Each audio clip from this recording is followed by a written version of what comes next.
Bharatiya Janata party का और मोदी सरकार का गंदा खेल फिर शुरू हो गया है। पहले भी आम आदमी पार्टी को खत्म करने के हर प्रयास मोदी जी ने, बीजेपी ने करके देख लिया। हमारे सबसे बड़े नेता को जेल में डाला, पार्टी के तमाम शीर्ष नेताओं को जेल में डाला, विधायकों पे फर्जी मुकदमे किए, सांसदों पे फर्जी मुकदमे किए, पंजाब के अंदर छापे मरवाए, दिल्ली के अंदर छापे मरवाए। लेकिन हर हालत में आम आदमी पार्टी भारतीय जनता पार्टी के खिलाफ लड़ती रही है, लड़ती रहेगी। आज फिर उसी तरह की एक नापाक, गंदी, घटिया कोशिश भारतीय जनता पार्टी के द्वारा की गई है। एक घटिया कोशिश। पार्टी के पीएसी के मेंबर और गुजरात के सह प्रभारी भाई दुर्गेश पाठक जी के घर पे सीबीआई को मोदी जी ने भेज दिया धमकाने के लिए। क्यों धमकाने के लिए भेजा? क्या इसके पीछे की वजह है? सिर्फ एक वजह, क्योंकि पार्टी ने उनको गुजरात की जिम्मेदारी दे दी। क्योंकि अरविंद केजरीवाल जी ने उनको कहा कि गुजरात में जाके संगठन मजबूत करो, उस गुजरात में जहां 14% वोट आम आदमी पार्टी को पिछले चुनाव में मिला था, उस गुजरात में जहां 5 विधायक आम आदमी पार्टी के हैं। जैसे ही दुर्गेश पाठक पहुंचते हैं, संगठन की मीटिंग लेते हैं, कार्यकर्ताओं के साथ बैठक करते हैं, गांव-गांव में कैसे संगठन मजबूत होगा इस बात की कोशिश करते हैं। आज धमकाने के लिए सीबीआई भेज दी मोदी जी ने। यह है आपका राजनीति करने का तरीका। यह है आपका लोकतंत्र में एक राजनीतिक दल को खत्म करने की कोशिश।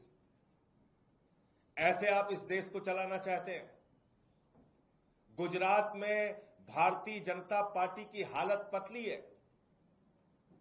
गुजरात में बीजेपी की सरकार से वहां की जनता असंतुष्ट है और उनको एक नई पार्टी से, जो इस देश में बदलाव की राजनीति की बात करती है, उस पार्टी से उम्मीद है। और उसके संगठन की मजबूती के लिए दुर्गेश पाठक को काम दिया गया। आपने सीबीआई धमकाने के लिए भेज दिया। यह बीजेपी की बौखलाहट को दर्शाता है। यह दर्शाता है कि मोदी जी का गढ़ गुजरात सुरक्षित नहीं है। वह पार्टी की हार की संभावना उनको दिख रही है। तो इसलिए मैं साफ तौर पे कहना चाहता हूं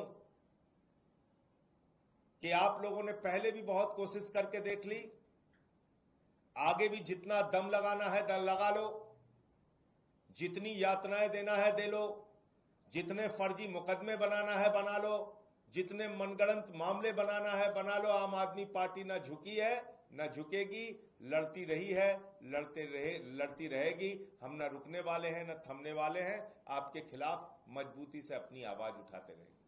दुर्गेश पाठक के खिलाफ भी यह मामला राजनीति से प्रेरित है, दुर्भावना से प्रेरित है, झूठा और मनगढ़ंत है, और इसके साथ ही गुजरात का सह प्रभारी बनाए जाने के कारण है। इसके अलावा कोई कारण नहीं है। तो मुझे इतनी बात कहनी थी। आम आदमी पार्टी पूरी मजबूती के साथ दुर्गेश पाठक जी, उनके परिवार के साथ खड़ी है, और हमने हर लड़ाई का सामना, बीजेपी के हर जुल्म और जाति का सामना किया है, आगे भी करते रहेंगे। आपके कोई प्रश्न आप पूछ सकते हैं। विदेशी फंडिंग से जुड़ा मामला बताया जा रहा है कि कल इसमें एफआईआर हुई, आज सीबीआई पहुंची, तो क्या आपको जानकारी है इस मामले को लेकर? अगर आप बता पाए। देखिए, ये बड़ी अजीब बात है। पहली बात तो मुझे पूरी जानकारी नहीं है कि किस मामले को लेके ये सीबीआई धमकाने पहुंची है, लेकिन आप बताइए, अगर आपकी बात मान लूं तो ये मामला कब से उधेड़ बुन किया जा रहा है?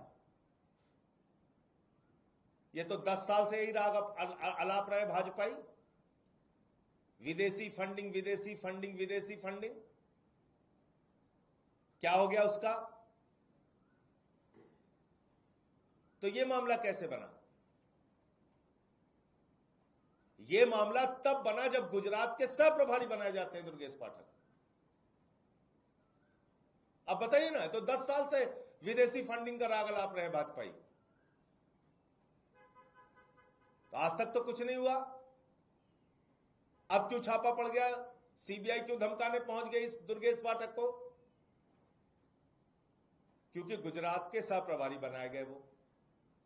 यही काम पिछले गुजरात के चुनाव के पहले मोदी जी ने आम आदमी पार्टी के नेताओं के खिलाफ किया था। वही काम अब उन्होंने शुरू कर दिया। सर, एक तरफ आप कह रहे हैं कि बीजेपी आपको इस तरह के परेशान करने वाली है, दूसरी तरफ कांग्रेस भी यही बात कह रही है। नेशनल हेराल्ड मामले में सोनिया राहुल के खिलाफ चार्जशीट दाखिल हुई तो वो लोग कह रहे हैं कि विपक्ष को खत्म करने की कोशिश है। देखिए, कांग्रेस बीजेपी का तो एक नूरा कुश्ती का खेल चल रहा है। आपने दिल्ली के चुनाव में देखा होगा, भाजपा जीती, कांग्रेसी नाच रहे थे। जीती थी भाजपा, नाच रहे थे कांग्रेसी। तो उनका तो नूरा कुश्ती का खेल चल रहा है। कभी आपने सुना हो राहुल गांधी के घर ईडी सीबीआई का छापा, सोनिया गांधी के घर ईडी सीबीआई का छापा? बताइए मुझे। रॉबर्ट वाड्रा से 5-6 घंटे पूछताछ होती है, उनको छोड़ दिया जाता है। आम आदमी पार्टी के नेताओं को पकड़ते हैं, 12-12 घंटे, 20-20 घंटे, 3-3 दिन पूछताछ करते हैं। तो ये तो नूरा कुश्ती का खेल साफ तौर पर दिख रहा है। धन्यवाद। मुझे लगता है कि माननीय सुप्रीम कोर्ट ने बहुत सख्त टिप्पणी की है वक्फ कानून को लेके, और उससे केंद्र सरकार को यह समझ जाना चाहिए कि उन्होंने एक गैर संवैधानिक बिल संसद के अंदर पास किया है। और मुझे लगता है कि माननीय सर्वोच्च न्यायालय ने जिस तरह से जिन बिंदुओं का संज्ञान लिया है कल की अपनी हियरिंग के दौरान, सुनवाई के दौरान, निश्चित रूप से आज एक सकारात्मक निर्णय आने की सबको उम्मीद है, इस देश के लोगों को उम्मीद है। सर, गुजरात के चुनाव तो 2 साल बाद है, 2027 में, पर अभी एमसीडी के मेयर और डिप्टी मेयर भी चुनाव, उसके लिए आपकी क्या तैयारी? वो तो अभी है। देखिए, एमसीडी के मेयर के चुनाव में आम आदमी पार्टी अपनी रणनीति बना रही है, उसको हम अलग से उसके बारे में आपसे बातचीत करेंगे। हमारा मेयर है इस वक्त एमसीडी में, लेकिन वहां पर भी इन्होंने वही गंदा खेल तोड़ फोड़ का वो किया, सबको पता है। हमारे पार्षदों को तोड़ने का काम किया, कहीं एमएलए तोड़ते हैं, कहीं एमपी तोड़ते हैं, कहीं पार्षद तोड़ते हैं, तो काम किया उन्होंने।